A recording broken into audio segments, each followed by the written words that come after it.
Шановний пане голово, я вітаю вас у Києві і дуже радий бачити вас. Dear Mr. Speaker, I'm glad to see you and welcome you here in Kiev. Знаєте, ніхто, мабуть, не передбачав, що ваш приїзд в Київ і наша зустріч буде відбуватися під час таких складних і трагічних подій не тільки для України, а й для усієї Європи. And I would say that nobody could foresee that your visit to Kiev would take place under such complicated and I would say tragic circumstances for us and for the whole of Europe.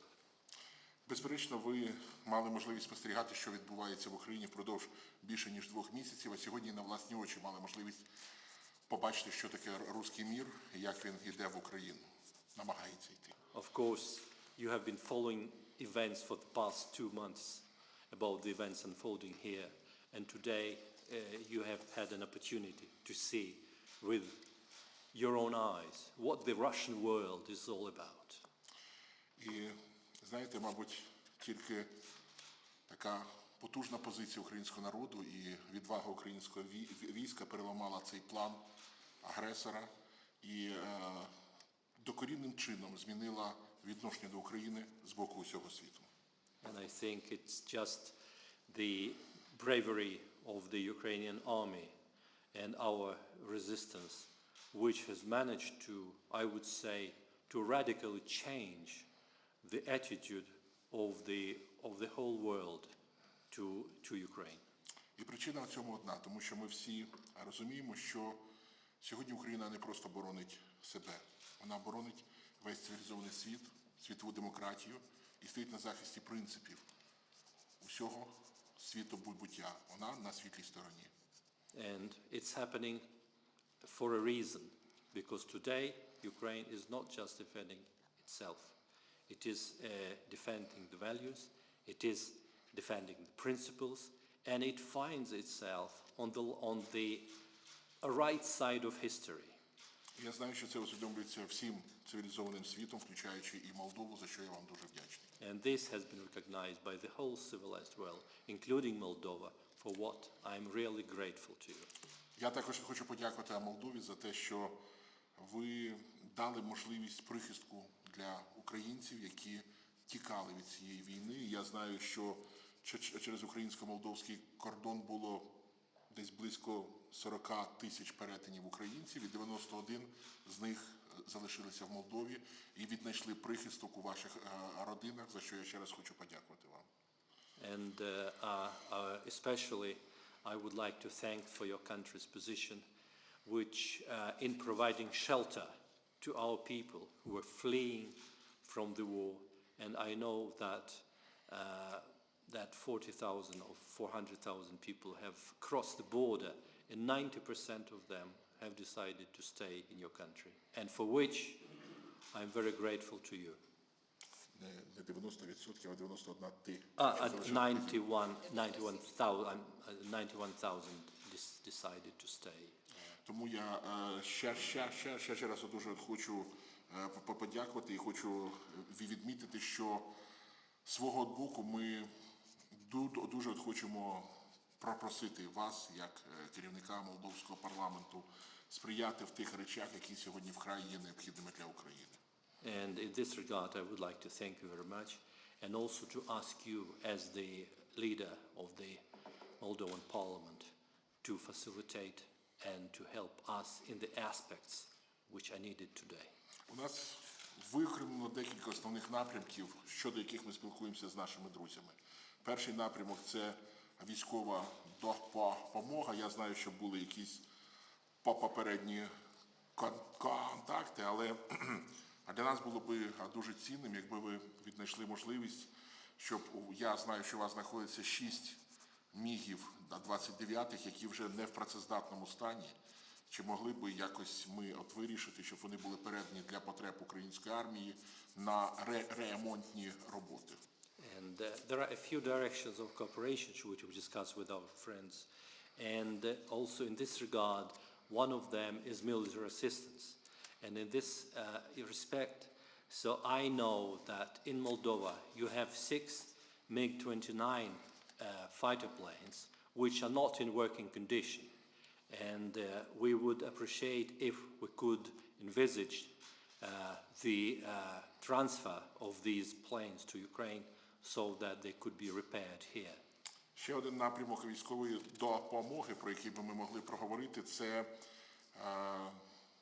про прохання спрямувати саперні бригади в Україну. Я знаю, це питання теж проговорювалося, тому що велика територія України на сьогодні є непридатною, тому допомога дружніх країн щодо розмінування України для нас є надзвичайно важливою. Another important aspect, which I know has already been discussed and addressed, is about sending special teams from your country for demining in Ukraine. It's already been discussed, and I know that it's under consideration. Також ще одне питання пов'язане з цим. Я от хотів би звернутися з проханням, щоб, можливо, віднайти якісь механізми прискореного митного проходження щодо гуманітарки, яка йде в Україну.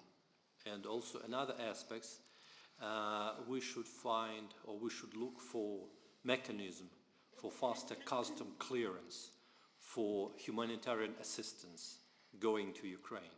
Ви знаєте, що такі рішення були вже прийняті в Європейському Союзі, тому ми будемо просити вас очікувати, тому що гуманітарка – це є підживлення нашого спротиву. Тому буду дуже вдячний, якщо ми обійдемо бюрократичні якісь процедури. You may know that relevant decisions have already been taken by the European Union concerning the simplification of customs procedure. Humanitarian assistance help us to keep up resistance, and that is why we would very much appreciate if necessary steps are taken in this regard. Ще одним питанням, і таким напрямком і блоком, який є важливий для України, це є питання міжнародної санкційної політики. And another matter which is also very important for Ukraine is the issue of international sanctions policy. Я знаю позицію Молдови, але час змінюється дуже так швидко, і я все-таки попросив би, якщо можна, щоб ви підняли це питання також, тому що сьогодні вже зрозуміли всі, без єдиного тиску на економічний хребет Російської Федерації ми цю війну не зупинимо. And you know, situation in this respect changes quite quickly. But now, so there is more and more understanding that without addressing the issue of breaking the economic backbone of the Russian aggressor, we won't be able to resolve the problems that we're facing. І тут немає і не може бути великих країн, малих країн, великих економік, малих економік. Це має бути спільною справою всіх. Тому я просив би, якщо можна, підняти це питання і обговорити на вашому рівні. And in this regard, so we cannot have any small countries and big countries, any small economies and big economies. And that is why I would like to ask you also to have a discussion on this matter in your country. Ще один напрямок і блок, який для нас є надзвичайно важливим, це питання юридичної відповідальності за ті злочини, які вчинила в Україні Російська Федерація, які ви сьогодні мали можливість бачити на власні очі. And another set of issues relates to the legal responsibility concerning all the atrocities and brutalities which have been committed by Russia and which you have had a chance to see today, so that these people can be brought to, the perpetrators should be brought to justice. Вчора в парламенті ми прийняли відповідний закон, яким дали можливість поширення в Україні юрисдикції Міжнародного кримінального суду, чим розв'язали їм руки. І ви знаєте, більше 40 країн підтримали звернення України до Міжнародного кримінального суду, і ми очікуємо на справедливий вердикт для тих, хто чинить геноцид в Україні. Yesterday in this parliament we adopted new legislation concerning the extension of the jurisdiction of the International Criminal Court to Ukraine, and you may know that over 40 countries have supported our appeal to the International Criminal Court, so that these cases can be taken up by this court. Наша мета чітка і зрозуміла. So our objective is very clear and very clear for understanding. Кожен, хто вчинив злочин в Україні, повинен понести за це покарання. Every individual who has committed a crime in Ukraine must be brought to justice. І тому я теж хочу звернутися до вас з проханням, щоб не дати можливості російським військовим злочинцям сховатися десь на території Республіки Молдова, в тому числі і при Дністровському регіоні. And that is why I would like to ask you not to allow any military criminal from Russia to hide somewhere, including the territory of Moldova or including the territory of Transnistria. Окремо про придністровський фактор, якщо дозволите, я хотів би декілька слів теж переговорити.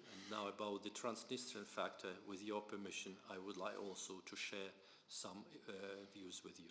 Тому що хвиля повідомлень, які була 25-26 числа минулого місяця, які поєднували питання прогризання південного кордону України з метою об'єднання з Придністров'ям, я думаю, має стурбувати нас всіх. And the quite a wave of news reports on the 25th and 26th of April concerning the intention to break the southern border of Ukraine and use the Transnistria for that. So these facts, I think, should give a lot of concern to all of us. Знаєте, я хочу підкреслити, що Україна завжди підтримувала і буде підтримувати територіальну цілісність і суверенітет Молдови. I would like to stress and to reassert that Ukraine has always supported and will support the territorial integrity and sovereignty of the Republic of Moldova. Але між нашими країнами є дуже багато спільного, тому що наші країни і Грузія – це, я завжди говорю, країни територіально покусані Російською Федерацією. And we have a lot of things in common with your country and with Georgia. And as I say in my own language, that we are the countries that have been territorially bitten by the Russian Federation.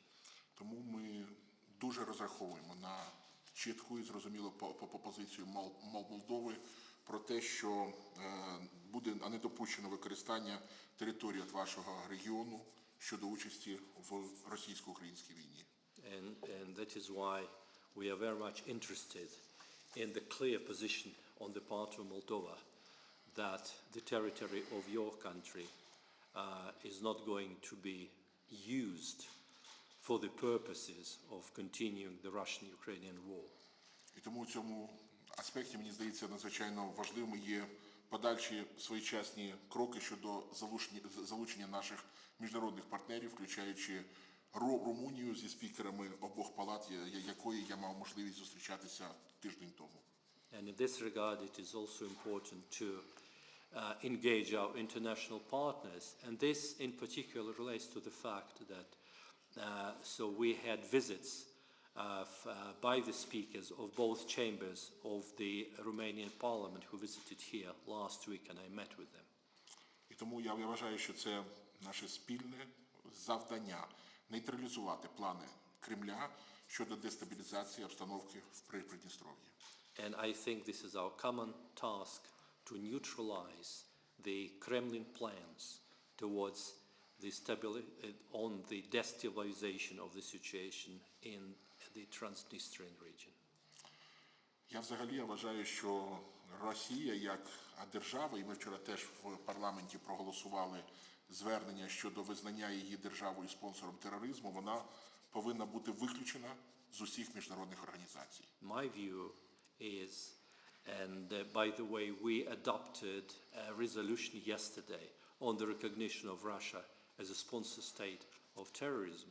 So my position is that Russia should be expelled from all international organizations. І почну з найближчого. Я дуже сподіваюся, що під час завтрашнього засідання Ради директорів Чорноморського банку торгівлі і розвитку ми спільно з вами проголосуємо проти кандидатури Російської Федерації на посаду віце-президента з банкінгу. And let's start with the closest things. Tomorrow, so there'll be a meeting of the Black Sea Trade and Development Bank, and I hope that tomorrow our representatives will vote together against the candidacy of Russia for the post of the Vice President. Тому, вельмишановний пане голово, ще раз дуже дякую вам за ваш візит, за вашу присутність. Я дуже сподіваюся, що парламенти, як представники наших народів, зроблять все для того, щоб забезпечити мир в нашому регіоні і в Європі в цілому. So, Mr. Speaker, again, thank you so much for your visit here. And I'm sure, and I'm sure that our two parliaments will do everything in their power to preserve peace here in the region and in the whole of Europe.